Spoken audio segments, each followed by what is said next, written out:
একবার এক পথিক বনে পথ হারিয়ে একটা গুহায় আশ্রয় নিল। গহীন অন্ধকার এক রাত, অমাবস্যার রাত, কোথাও কোনো আলো নেই, গুহার ভেতর তো আরো বেশি অন্ধকার, এবং সেই কঠিন অন্ধকার তার মন এবং শরীরের উপর প্রচণ্ডভাবে চেপে বসতে শুরু করলো।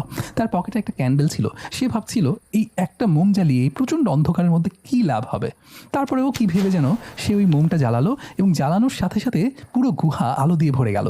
সে দেখলো কিভাবে যেন গুহায় অনেক ক্রিস্টাল চারপাশে দেয়ালে, এবং সেই একটা মোমের আলো রিফ্লেক্টেড হয়ে মনে হচ্ছে অসংখ্য মোম জ্বালিয়েছে কেউ, এবং পুরো গুহাটা আলোকিত হয়ে গেছে। আমরা অনেক সময় এমন পরিস্থিতিতে থাকি যে চারপাশটা একদম অন্ধকার মনে হয়, সেটা শিক্ষা প্রতিষ্ঠান, ফ্যামিলি, বিভিন্ন জায়গায় হতে পারে। আমার মনে হয় যে সবাই এত অন্ধকারাচ্ছন্ন কেন, সবাই এত নেগেটিভ চিন্তা করছে কেন, সবাই স্পিরিচুয়াল লাইট থেকে এত দূরে কেন।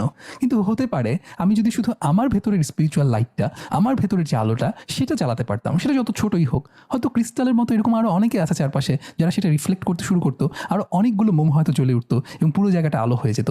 তাই নিজের বা কোনো একটা ছোট্ট আলোকেও কখনো ইগনোর করা উচিত না, বরঞ্চ ট্রাই করা উচিত নিজের ছোট ছোট যে অন্ধকার জায়গাগুলো, সেগুলো ওই ছোট আলো দিয়ে হলেও সেটা অন্ধকার যেন দূর করে সেই ব্যবস্থা করতে। আপনি কি এই মুহূর্তে এমন কোনো পরিস্থিতিতে আছেন যেখানে মনে হচ্ছে চারপাশটা একদম অন্ধকারে ডুবে আছে?